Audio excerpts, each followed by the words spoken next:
Welcome, friends. Today, we are doing another fragrance review. Marvellous. That's right, friends.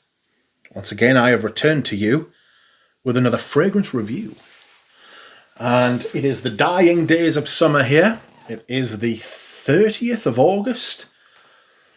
And that means this is the penultimate day of my spring and summer rotation. And so I thought in the last couple of days I would try and review a couple of fragrances which to me are very much spring and summer.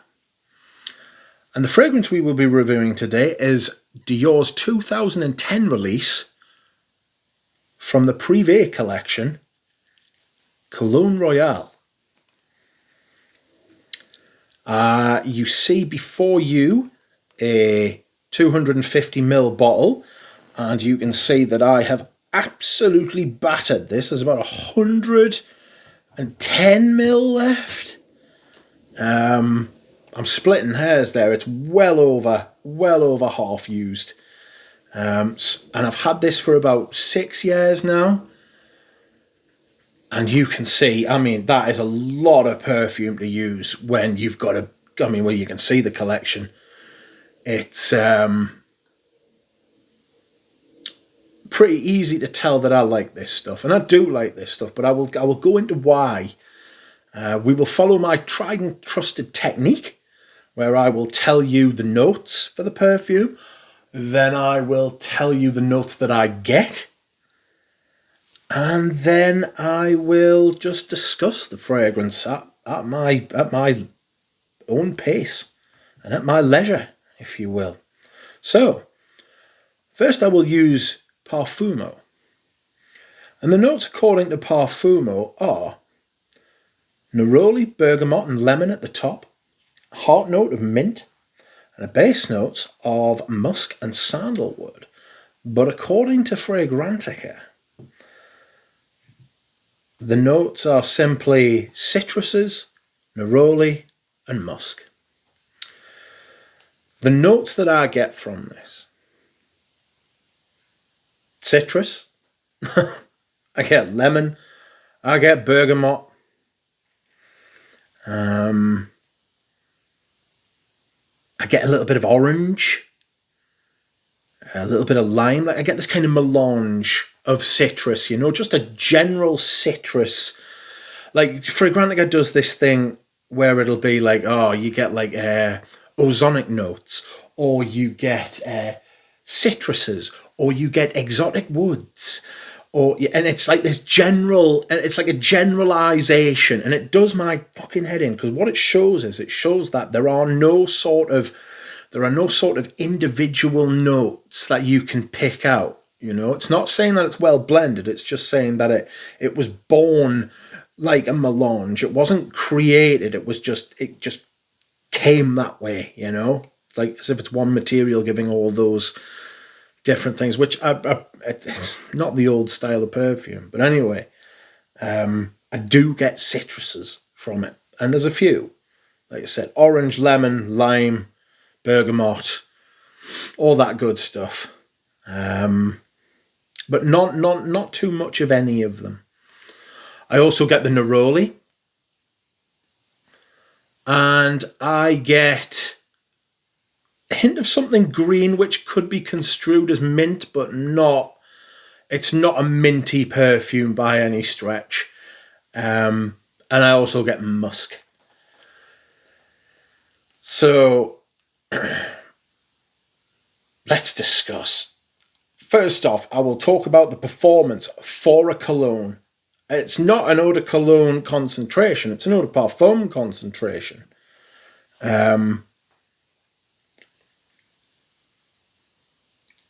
It performs admirably. I'm talking 6-7 hours for an eau de cologne, for a cologne style fragrance. Really, really good. Really good. Like, I really rate the performance, and it pushes as well. People will smell you, you know, so you're getting the best of both worlds there. Also, it comes in these giant bottles. You can get 125ml, you can get a 250ml, or you can get a 450ml. This one is the 250 because it has the sprayer. And I love the sprayers on these, and I love the size of the bottle, which means you can just lather yourself in it. And I do. I'm talking 15 to 20 sprays of this, because you can't wear too much unless you're in an enclosed environment wearing this. There's no way you're going to offend anybody by wearing this. This is never a bad time to smell like Cologne Royale. And it's really, really nice and really fantastic. It's fresh. You start off with that kind of... You start off with a bit of everything that's in it, you know? And then the musk sort of dies off a little bit, and it says, right, I'll let the citruses out to play. And you are greeted, I was going to say confronted, but you know, it's not quite that angry. You are sort of greeted with this orangey, bergamot, slightly zesty citric kind of aspect, and it's bright and it's happy and it's juicy at the top, and it's fantastic. And the citruses never sort of 100% disappear, which is an amazing trick that they've pulled, because citruses, as we know, are the most volatile compounds, and they will, given half a chance, they will up and go like a fart in the wind. They will simply disappear, given half a chance, but not with Cologne Royale. They kind of stick around to the end of the fragrance, just in an ever-diminishing capacity. They are aided and abetted in this endeavour by the neroli. The neroli in this isn't... You can get some nerolis which can be a little bit sickly, a little bit sort of like... I'm not a big floral fan. And some nerolis will turn your stomach a bit, and they'll make you feel a bit like they're a little bit sort of... They can be a little bit of a gut punch, you know. They can make you feel a little bit sick. But this neroli just kind of like adds weight to the citric aspect of the fragrance. And the neroli kind of sticks around to the end of the fragrance, but you do find after about 2-3 hours that these kind of fresh white musks, these sort of start playing more and more and more, and becoming more and more apparent during the life of the fragrance towards the end. But they are clean, they are light, they are bright, and they are fresh and pleasant. This also has that slightly green aspect, but it's a nondescript kind of green. Like, I wouldn't say it was mint. I'd say you could have just as easily said it was any other kind of green note. So for them to put that kind of power of suggestion aspect in there is... I mean, it's unsurprising, but it's not... It's not minty for me. Like, I've got some real mint perfumes, like Herba Fresca and Montfresh and Roadster. This ain't that. But it's thoroughly pleasant. To me, there is a massive overlap between this and this version of Dune Pour Homme. This also has the same kind of musky sandalwood sort of combination that's in Cologne Royale. They share a lot of similarities, even though Dune focuses on that creamy fig fruit aspect. This focuses more on the citruses. And there's a bit more sandalwood in the Dune as well. Cologne Royale is not going to change your life, but it's extremely pragmatic and extremely useful, and it's a brilliant fragrance to have in the summer. You can throw this on with reckless abandon, and you get a lot of use out of this during the hotter months. If it's really hot where you live, you'd really enjoy this. Apparently recently discontinued for the return of Cologne Blanche, which is ironic because this actually replaced Cologne Blanche in 2010 when it was released. So what goes around comes around. Do not pay silly aftermarket prices for this perfume. It ain't worth it.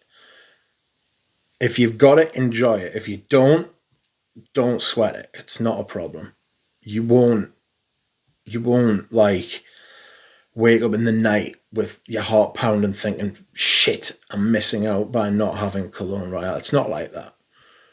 If I could get another bottle at the same price I paid for this, would I? Yes. When this one runs out. But I wouldn't, it's not one that I've got backed up. And I have got backups of other Dior Privés. I'm glad I've got this. This was my first one from the line. It's certainly not the last. I remember when I bought it, it was one of my first. This was my biggest bottle for a long time, and it was one of my first big, expensive purchases of perfume, and I'll always love it and remember it for that. But the smell itself is not going to change the world. Please do not forget that. I love the bottles. I love the sprayers. And it'll always have a special place for me, this perfume. But is it better than... You could get your own memories with your own version of this fragrance. There are many. It's just that this hits a lot of sweet spots for me, you know.